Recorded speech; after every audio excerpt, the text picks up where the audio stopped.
어떻게 하면 더 좋은 유산균을 만들 수 있을까? 세계 1등 원료회사를 찾아 그중 제일 좋은 원료로 유산균을 만들자. 여러 논문과 인체 시험으로 장 건강에 유익함이 입증된 프로바이오틱스 비지. 인터넷 검색창에 프로바이오틱스 비지를 쳐보세요.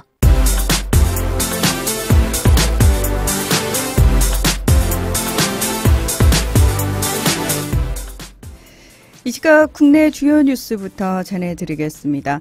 이 문정인 대통령 통일 외교 안보 특별보좌관은 오늘 자신의 발언을 둘러싼 논란과 관련해 학술회의에서 학자로서 얘기한 것일 뿐이라고 해명했습니다.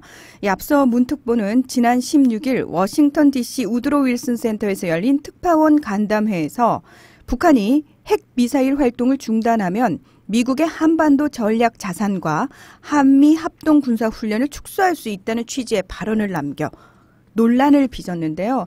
자, 지금 제가 이렇게 논란을 빚었다라고 기사를 전해드리고는 있습니다만 저는 그 논란이 우리나라 언론이 만든 논란이다. 그리고 지금 정부에 반대하는 사람들이 호들갑을 떨면서 만든 논란이다. 개인적으로 저는 그렇게 생각을 합니다. 왜냐하면 문정인 특보의 발언은 굉장히 상식적인 발언이거든요. 제가 문희정의 외신 브리핑 첫 시간에 외신 심층 분석을 해드리면서 외교에 대한 얘기를 했어요. 그러니까 나라 대 나라는 동등해야 됩니다. 어느 한쪽이 어느 한쪽을 일방적으로 지배하려 들거나 일방적으로 어떤 요구 조건을 관철시키려고 하면 안 되는 거거든요. 자, 교섭이 제일 중요한데 그 교섭에 있어서 가장 중요한 건 상대를 인정하는 겁니다.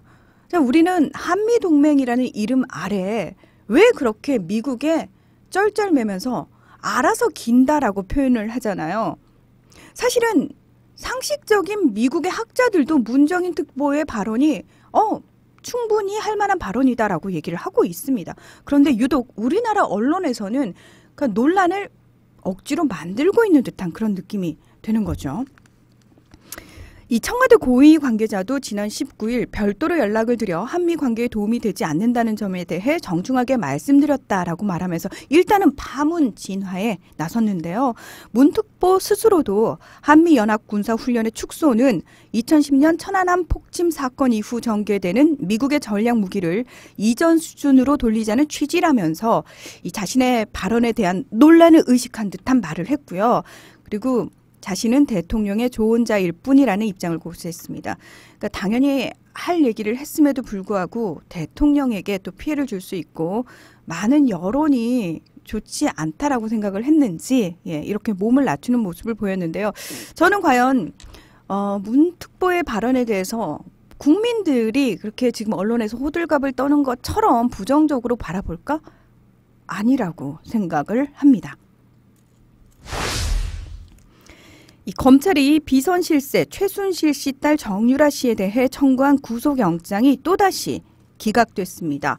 이로써 정 씨 신병 확보를 토대로 국정농단 재수사에 나서려던 검찰의 계획도 차질을 빚게 됐는데요.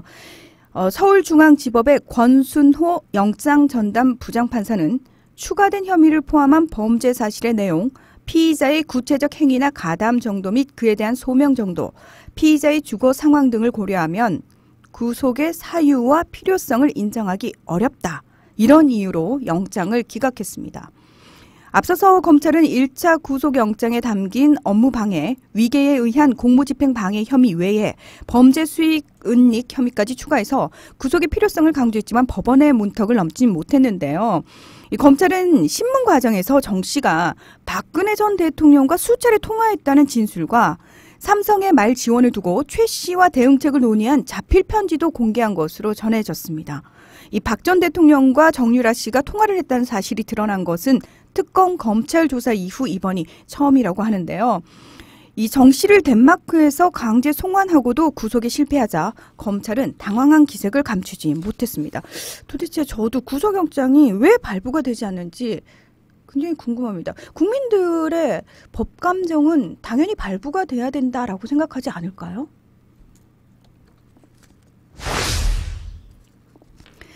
SNS 단체 대화방에 더불어민주당 대선 주자인 문재인 후보에 대한 비방글을 올린 혐의를 받고 있는 신현희 서울 강남구청장이 검찰에 출석했습니다. 이 서울중앙지검 공항 2부는 오늘 오전 10시 공직선거법 위반 혐의로 신 구청장을 소환했는데요. 이 신 구청장은 피의자 신분으로 조사를 받게 됩니다.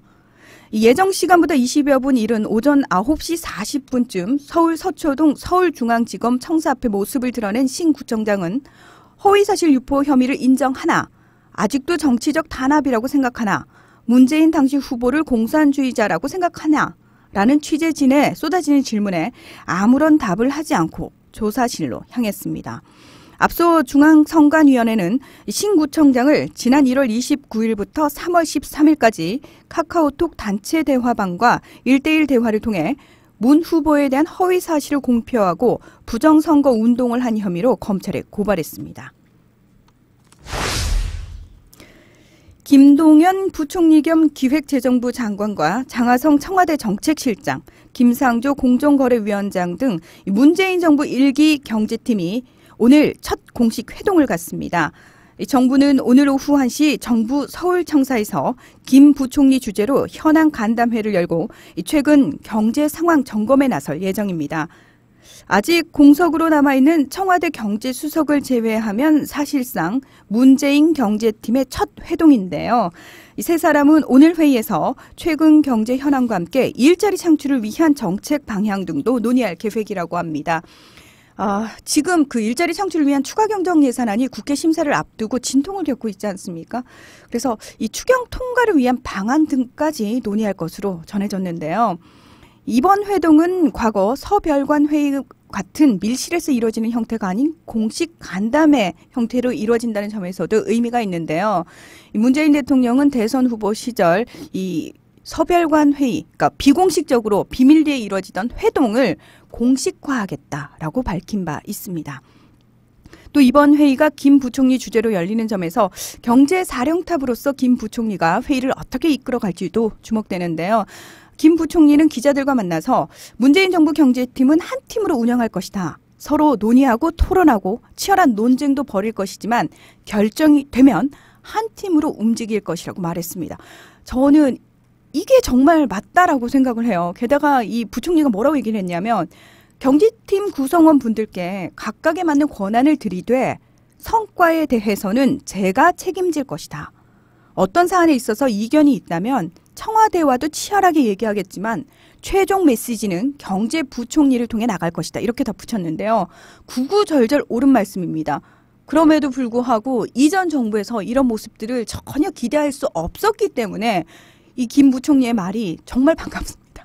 그러니까 책임질 자리에 있는 분들이 아랫사람들에게 일을 시켜놓고 어떤 일이 벌어지면은 그 사람들에게 책임을 미루는 것이 아니라 끝까지 그분들을 안고 이 부분에 대한 뭐 네거티브한 책임이든 그 결과에 대한 책임이든 모든 책임은 내가 질 테니 열심히 자기 자리에서 맡은 바 일을 열심히 하시라.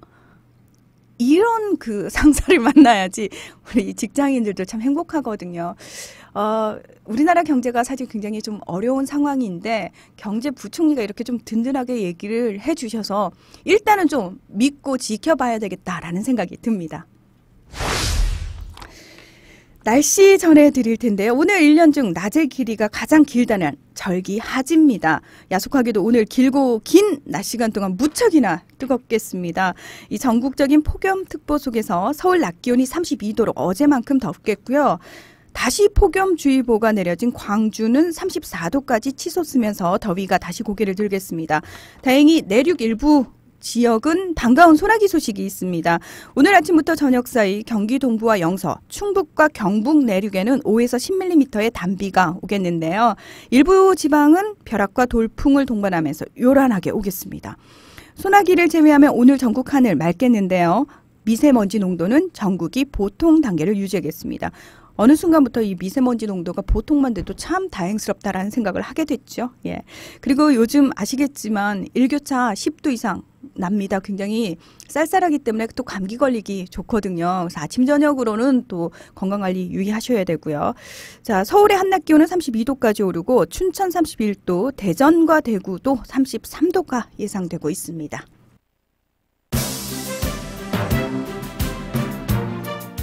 여기는 국민이 주인인 방송 미디어 협동조합 국민TV 국민라디오입니다. 공정 언론을 지향하는 시사중심 인터넷 모바일 방송. 정치 권력은 가라. 자본 권력은 가라. 새로운 세상에도 견제와 감시의 끈을 놓지 않는 새로운 미디어 국민TV 국민라디오입니다. 저희 미디어 협동조합에서는 조합원 여러분을 기다리고 있습니다. 미디어 협동조합 국민TV의 주춧돌은 어제와 오늘, 내일의 조합원 여러분입니다. 조합원으로 가입해 주시고 후원으로 마음을 보태주세요. 조합원 가입 문의는 홈페이지 국민.tv 서울 전화 3144-7737입니다.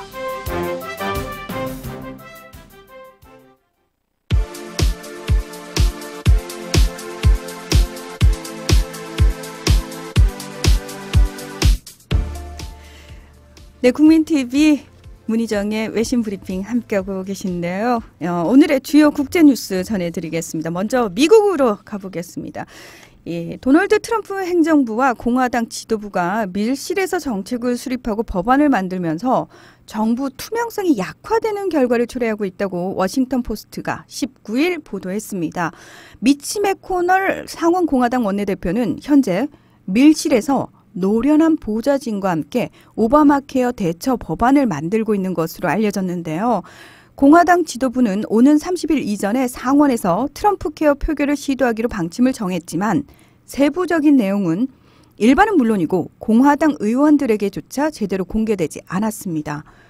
트럼프 케어에 관한 여론을 수렴하기 위한 공청회 단 한 차례도 열리지 않았을 뿐만 아니라 트럼프 행정부 여러 정부 부처 관리들은 민주당은 물론이고 공화당 의원들에게도 민감한 사안에 대해서는 자료를 제출하기를 거부하거나 답변을 하지 않고 있는 상황입니다. 사실 정부 부처에서 일하는 공무원들을 욕할 수가 없는 게 가장 윗사람인 VIP가 그러니까 트럼프 대통령 자체가 이렇게 많은 것들을 공개하지 않고 있잖아요. 그러니 정부 부처들에서 일하는 공무원 입장에서도 위에서 공개를 안 하는데 우리가 공개를 해도 되나? 당연히 이런 생각할 것 같고요. 그게 특별히 문제가 되지 않는다라고 생각을 할 것 같습니다. 그러니까 대통령 한 사람이 바뀐다고 세상이 바뀌느냐라고 많은 사람들이 얘기를 합니다만 대통령 한 사람이 바뀌면요. 세상을 바꿀 수는 없지만 적어도 많은 사람들을 바꿀 수는 있습니다. 그리고 그렇게 사람들이 바뀌잖아요. 종래에는 세상도 바뀌는 겁니다. 지금 문재인 정부 들어서 문재인 대통령이 굉장히 투명하게 그리고 개혁적으로 일을 잘하고 있잖아요. 그리고 이미 저희가 몸으로 느껴질 정도로 공무원들이 변하고 있는 게 느껴지고요. 우리 사회의 분위기 자체, 문화 자체가 사실 달라지고 있는 겁니다. 근데 트럼프 행정부 들어서서는 미국이 굉장히 비민주적인 분위기로 좀 가고 있다. 이런 느낌이 들고 있습니다. 트럼프 대통령 여전히 납세 기록 제출하지 않고 있는데요. 이 납세 기록 제출에 대한 문제는 그 선거 과정에서 유세 과정에서도 끊임없이 문제로 제기됐지만 계속 모르쇠로 일관을 하고 있죠. 그리고 백악관은 방문자 기록을 공개하는 것을 중단을 했습니다. 게다가 이 백악관에서 매일 정례 브리핑이 오후에 있었다고 하거든요. 근데 이제 이 기자들이 대통령이나 대변인에게 그들이 답하기 싫어하는 내용을 계속 질문을 하니까 카메라라든지 오디오 녹음 자체를 금지했습니다. 촬영 자체를 금지를 했습니다. 그래서 기자들의 항의를 받기도 했고요. 사실 트럼프 대통령과 공화당 지난 대선 때 투명성을 높이겠다라고 약속을 했습니다만 정권 출범 이후 비밀주의가 갈수록 퍼지고 있다고 워싱턴 포스트는 지적했습니다.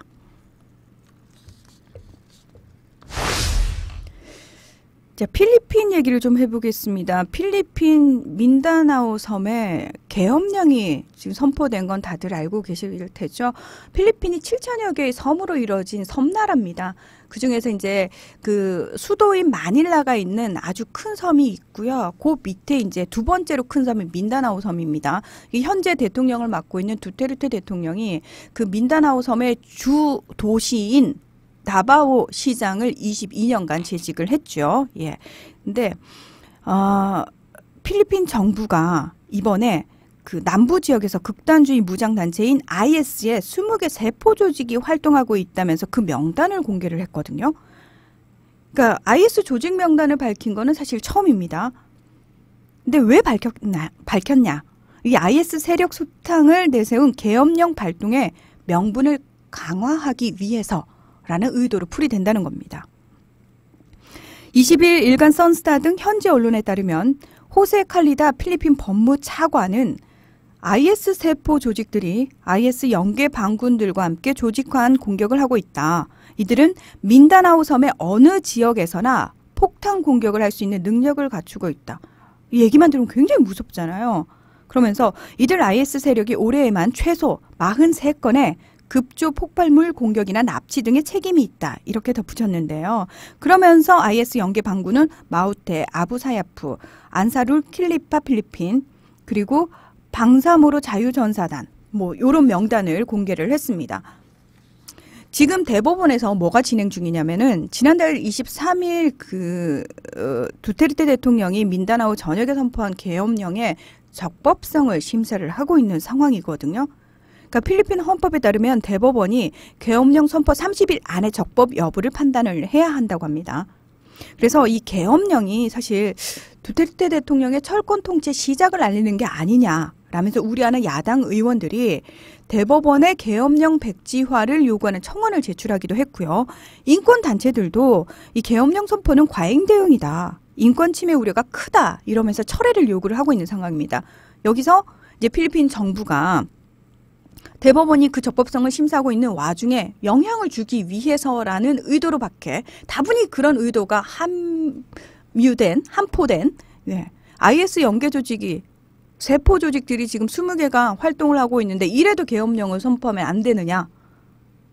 이렇게 명단까지 공개를 해버린 거죠. 예.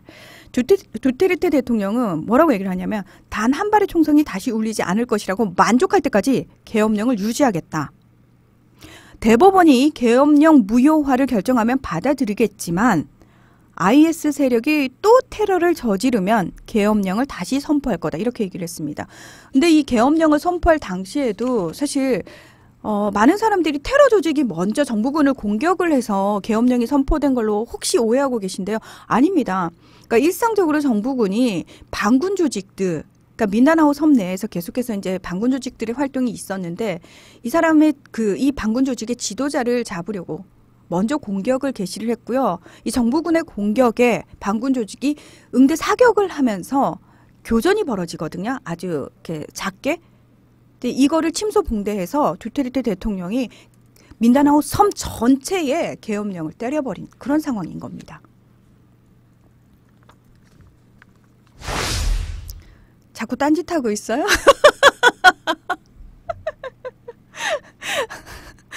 우리 김수영 PD랑 저랑 이 안에 있는데 저는 혼자서 막 얘기하느라 정신이 없고 우리 김수영 PD는 또 혼자 막 뭔가가 분주해요. 그리고 제가 2번 방송을 했잖아요. 외신 브리핑 이틀 방송을 했는데 제 방송이 좀 어려운가요? 외신이라서 그런지 어렵다고 얘기하시는 분들 꽤 계시더라고요. 그래서 자칫 들으시는 분들이 흥미를 잃을 수도 있기 때문에 좀 설명을 많이 해줬으면 좋겠다라는 모니터 내용이 있길래 제가 지금 최대한 제가 아는 대로 열심히 설명을 해드리려고 합니다. 두테르테 대통령 얼굴은 별로 보고 싶지 않아요.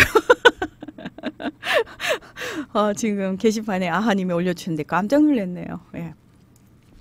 자, 이번에는 러시아로 가보겠습니다. 자, 유럽 인권재판소라는 곳이 있습니다. 프랑스 스트라스부르에 있는데요. 이 유럽 인권재판소가 20일 동성애를 홍보하는 것을 금지한 러시아법이 표현의 자유에 관한 유럽 조약을 위반한 것으로 동성애자들에 대한 차별이라고 판결을 했습니다.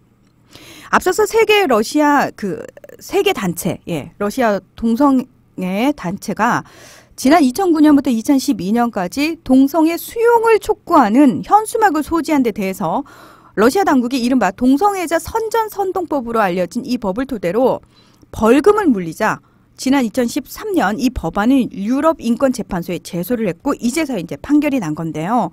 유럽인권재판소는 발표문에서 이 법의 목적과 적용 방식이 전반적으로 차별적이고 공공이익에 부합하지 않는다.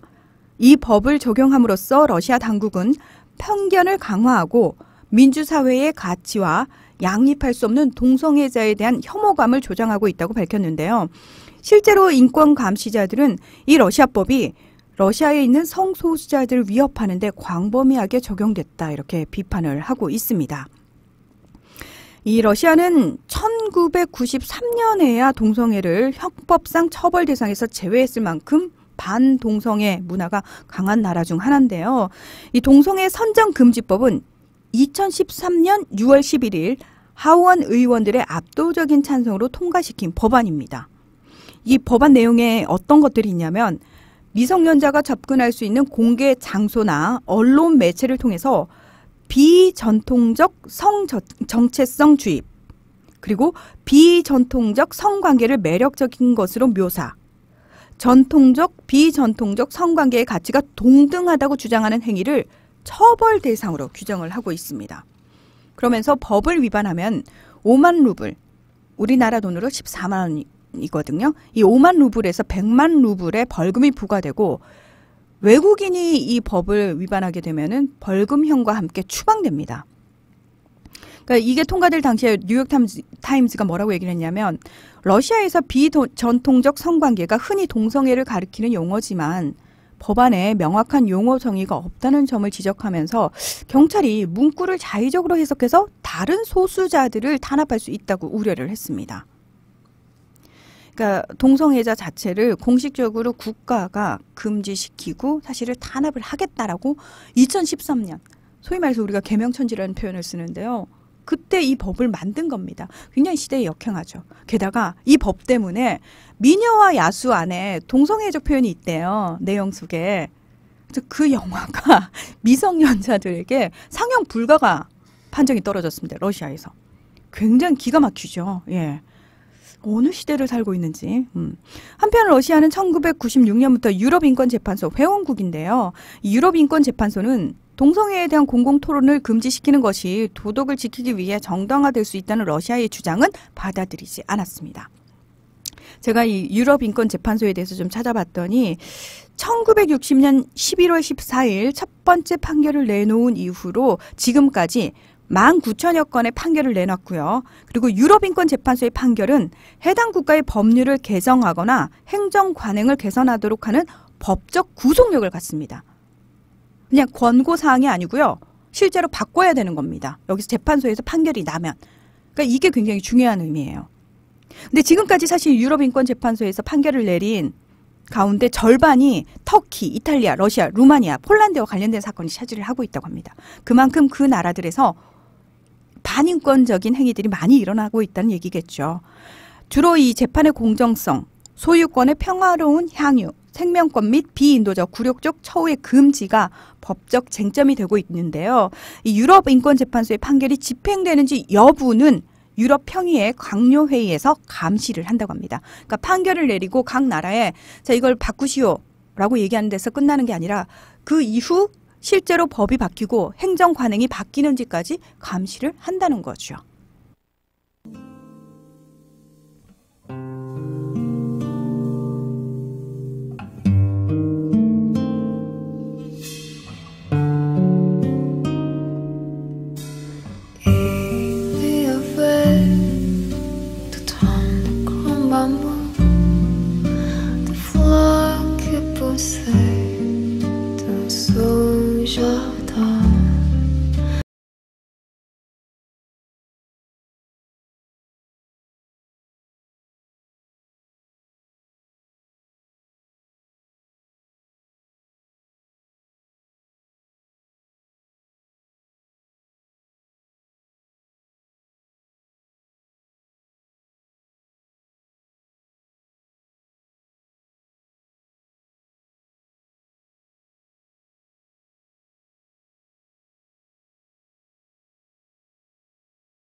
방송.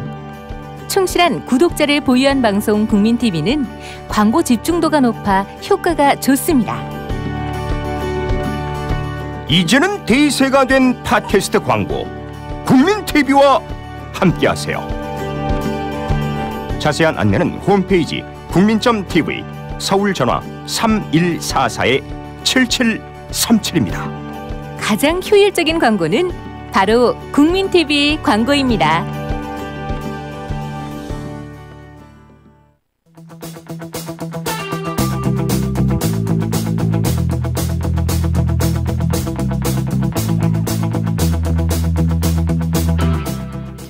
네, 문희정의 외신 브리핑 함께하고 계신데요. 오늘 외신 심층 분석에서는 독일 통일연대세에 대한 얘기를 해보려고 합니다.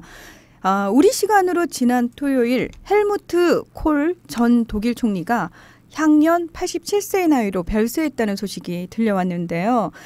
그는 총리 재임 시절인 1989년 베를린 장벽 붕괴 이후 조기 통일론을 주창하면서 이듬해인 1990년 10월 3일 동서독 통일을 이끌어낸 인물로 통일총리라는 별칭도 갖고 있습니다. 또 1982년부터는 서독 총리를, 통일이 된 1990년부터 1998년까지는 독일 총리를 지내서 총 16년간 총리를 역임한 역대 최장수 독일 총리이기도 한데요. 이 통일 독일을 성취해낸 것 이외에도 전쟁 방지를 위해 유럽의 통합을 강조하고 유로화 도입 기반을 마련해서 높이 평가를 받고 있는 인물입니다. 빌 클린턴 전 미국 대통령은 콜 전 총리에 대해서 그는 제2차 세계대전 이후 유럽에서 가장 중요한 정치인이다 이렇게 평가를 한 바 있는데요. 193cm의 장신이자 초콜릿 애호가로도 유명한 콜 총리. 지난 2008년 계단에서 넘어지면서 뇌진탕을, 그리고 2009년에는 뇌졸중을 겪으면서 건강이 악화됐다고 합니다.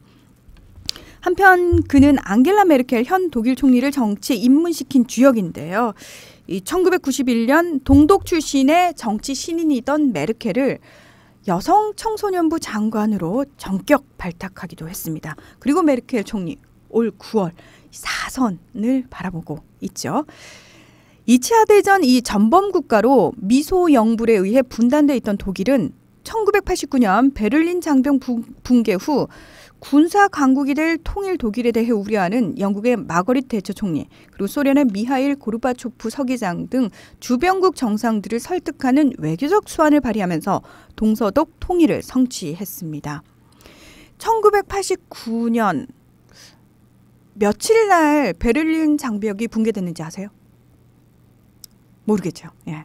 11월 9일이거든요.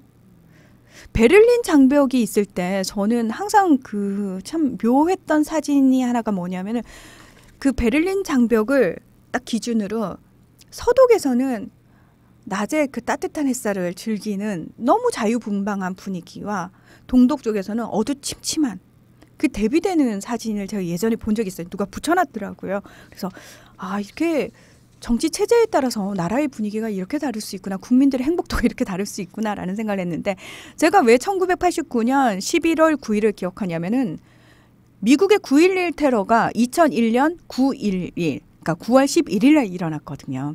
그래서 그 당시에 어떤 분이 그런 얘기를 한 적이 있어요. 과연 역사에 1989년 119가 남을 것이냐, 아니면 2001년 9.11이 더 기억에 남을 것이냐. 그런 얘기를 한 기억이 있어요. 그래서 지금 결과적으로는 두 개 다 굉장히 좀 사람들의 기억 속에 각인이 돼 있는 상황인 거죠. 예.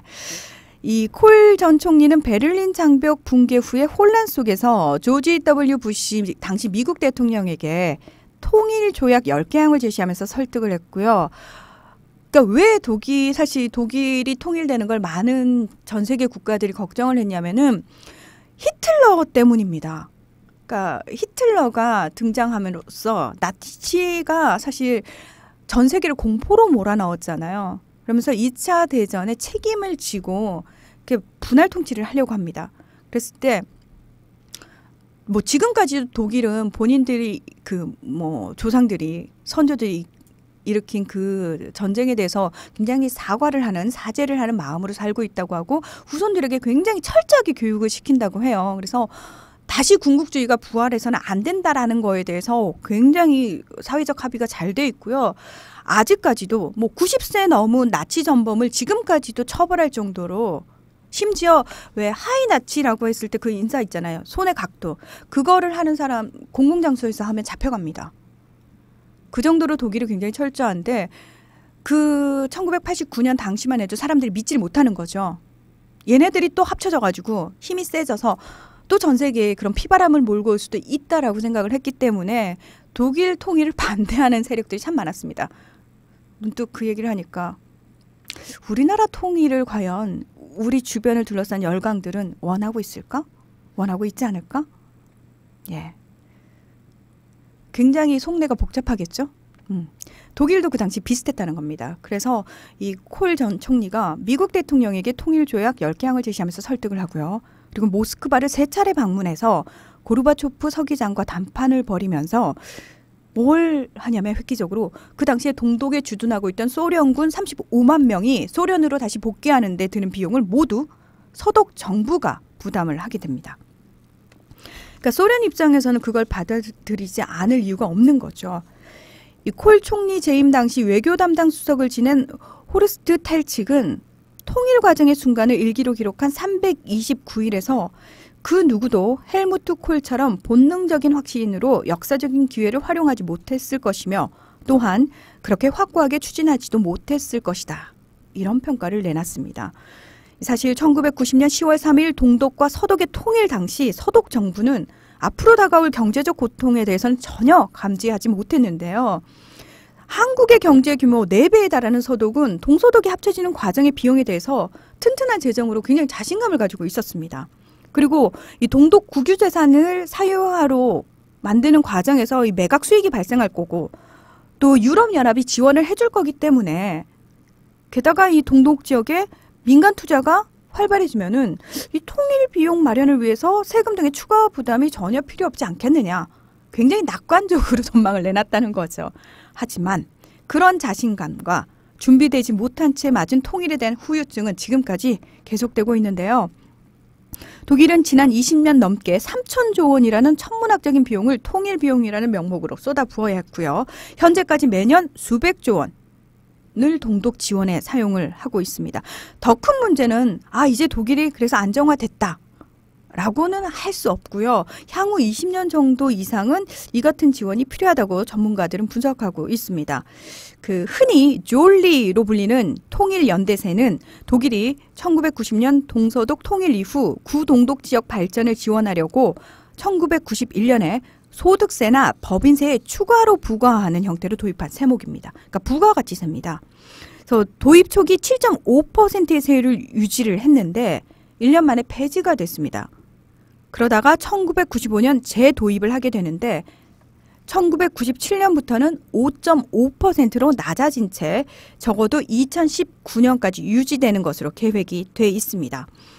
통일 이전에는 별도의 세금은 없었지만 서독 정부는 1969년 빌리 브란트 총리 집권 후 실시한 동방 정책을 통해서 통행료라든지 동독 방문 비자 수수료, 폐기물 처리비 등 갖가지 명목으로 동독에 대한 예산 지원을 실시했는데요.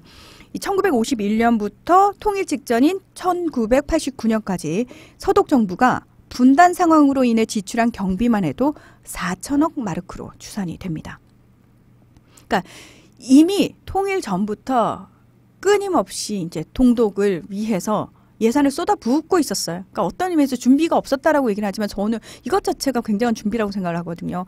우리는 지금 개성공단도 막혀있는 상황이잖아요. 개성공단을 가지고 북한의 퍼주기라고 얘기하는 사람들 저 정말 이해할 수 없거든요. 자, 개성공단에 합법적으로 남측 기업이 들어갔잖아요. 남측 기업 입장에서도 상당히 유리했습니다.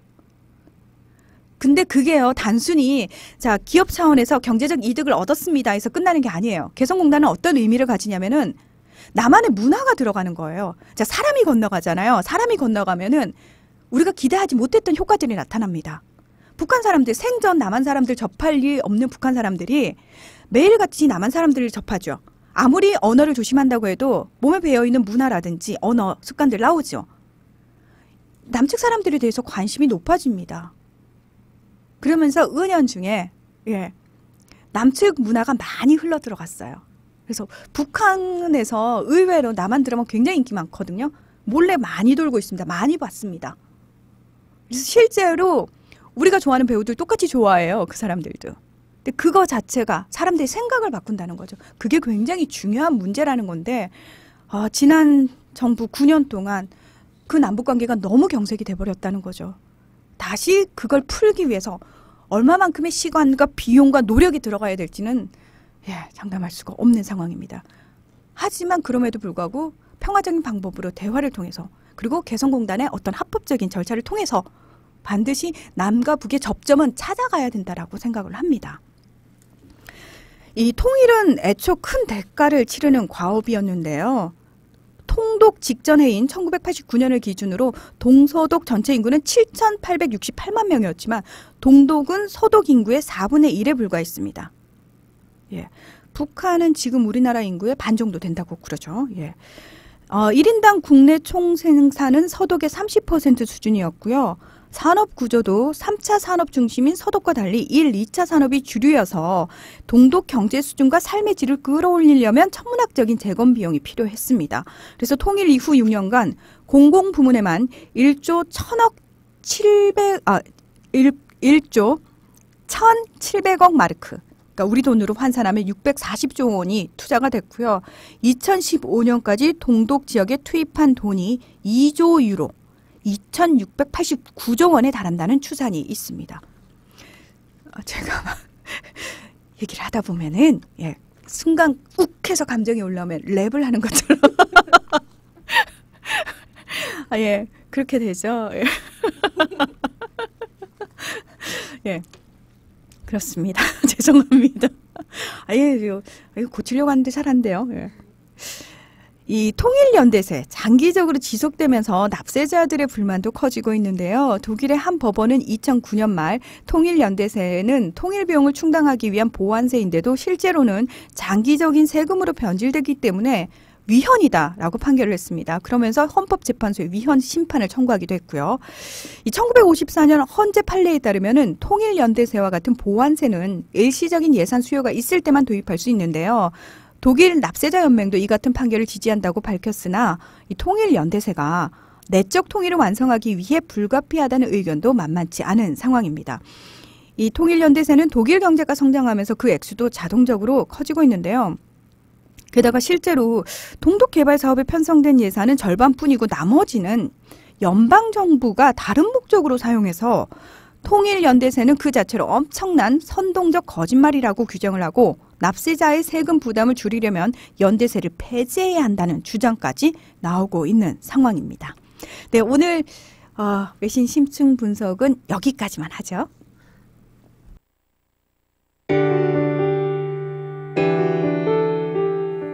유튜브에 가보니 국민 라디오가 있었네.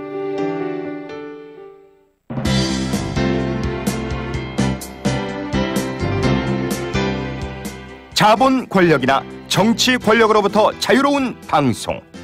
공동체의 가치를 추구하며 거짓과 불의에 눈 감지 않는 방송. 우와! 미디어 협동조합 국민 라디오는 자유롭고 정의롭고 행복한 사회를 만드는데 공헌할 것입니다.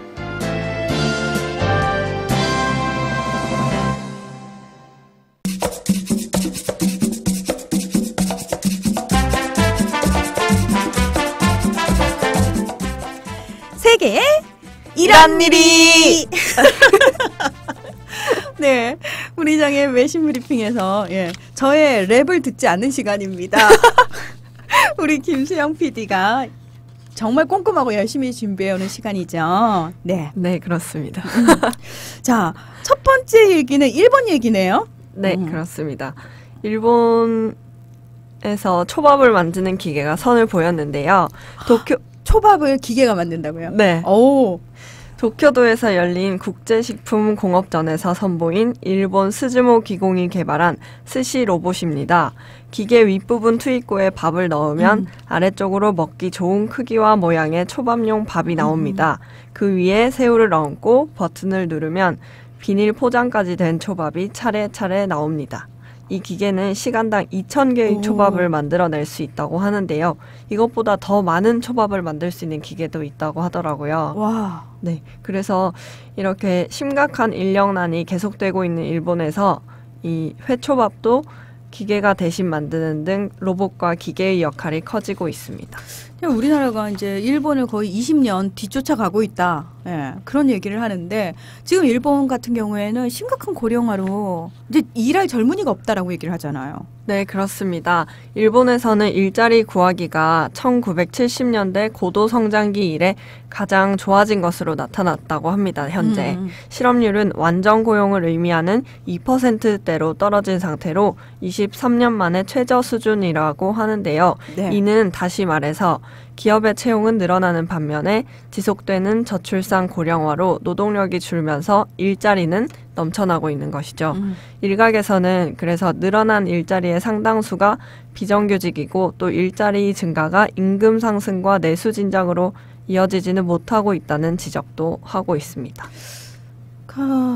일자리를 구하기는 좋은데 양질의 일자리가 많으냐 그건 또 다른 문제라는 거잖아요. 네. 지금 팔구님이 문 하나 결제하는 소리가 들린다라고 하셨는데 저는 채식주의자이기 때문에 초밥을 먹지 않습니다. 근데 사실 초밥은 사람 손맛이 굉장히 중요하거든요. 네. 그래서 초밥 장인이라고 하시는 분들은 그 재료를 마련하는 과정에도 엄청난 공을 들이실 뿐만 아니라 하루에 딱 정해놓고 몇 개만 몇 테이블만 파시는 분들도 있을 정도로 저는 거의 예술의 경지에 오르는 그런 분야인데 요걸 이제 기계로 툭툭툭툭툭 찍어내는 게 과연 사람들에게 얼마나 각광을 받을까 그런 생각도 들고 문득 그런 상상도 해봤어요. 그러니까 모든 게 이제 기계를 좀 대체하는 그런 상황이 올 거다.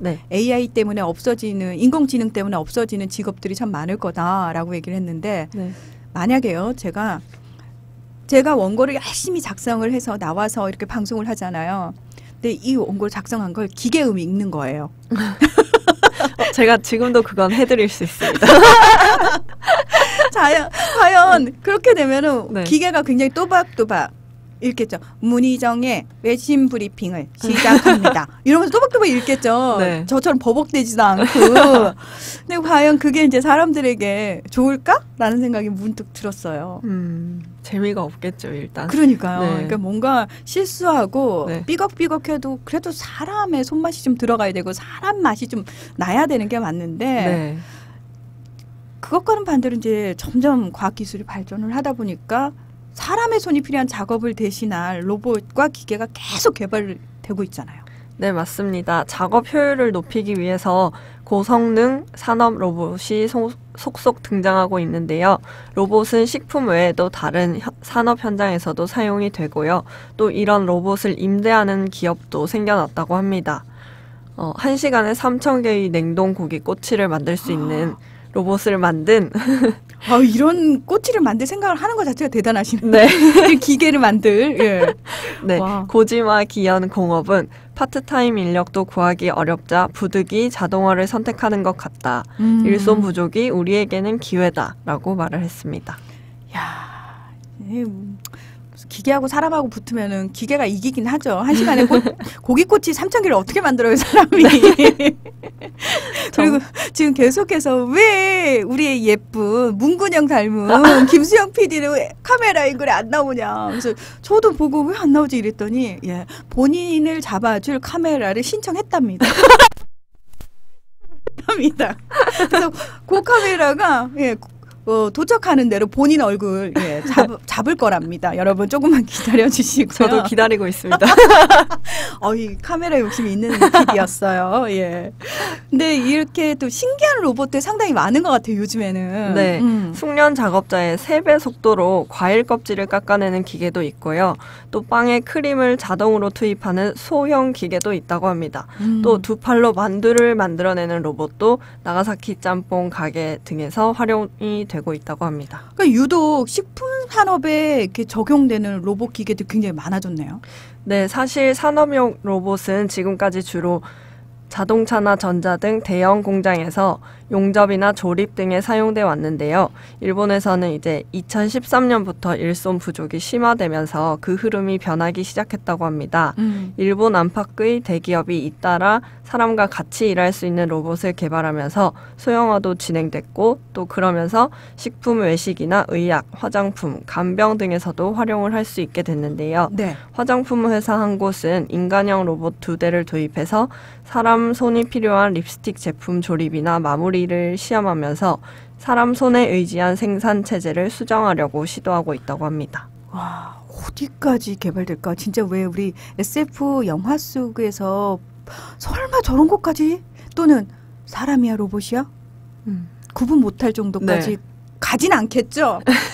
난 그런 건 좀 갈 무서워. 수도 있죠. 좀 그런 건 만약에요. 네. 정말 로봇 기술이 발전한다면은 네. 김소영 PD는 어떤 로봇이 갖고 싶어요? 저는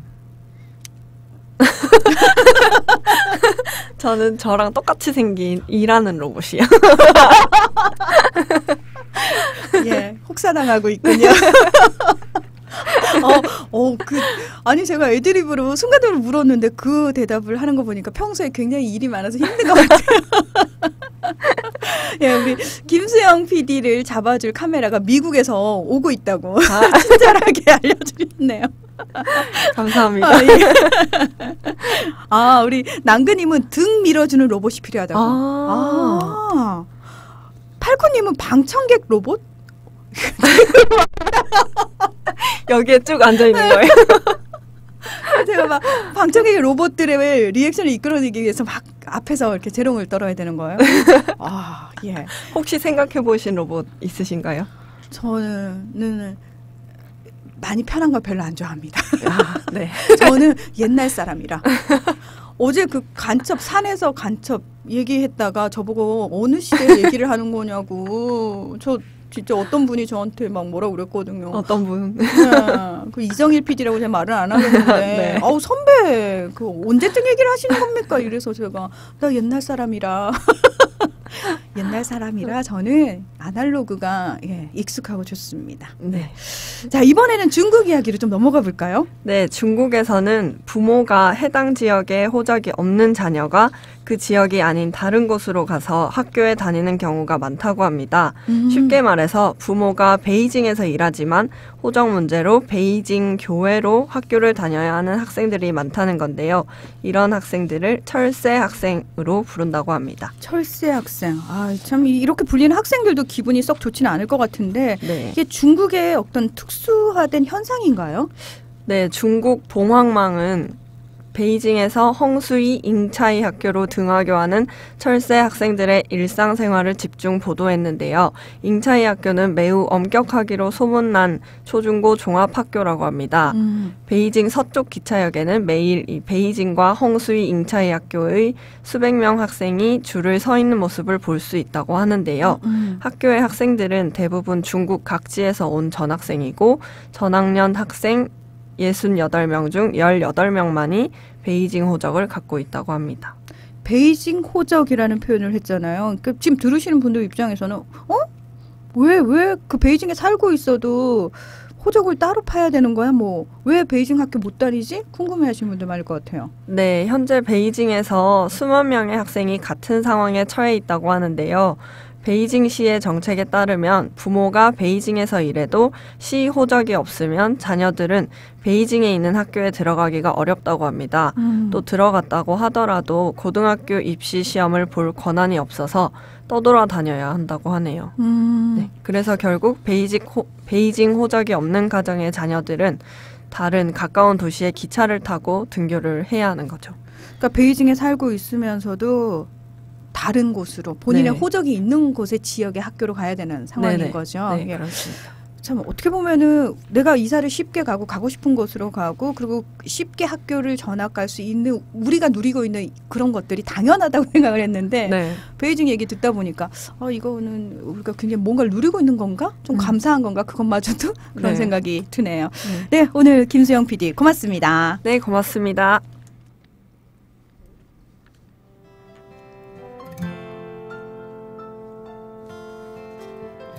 네, 문희정의 외신 브리핑 오늘 3번째 시간이었는데요. 조금 익숙해지셨는지 모르겠습니다. 저는 조금씩 편해지고 있는 것 같네요. 네, 오늘도 함께해 주신 여러분 정말 고맙습니다.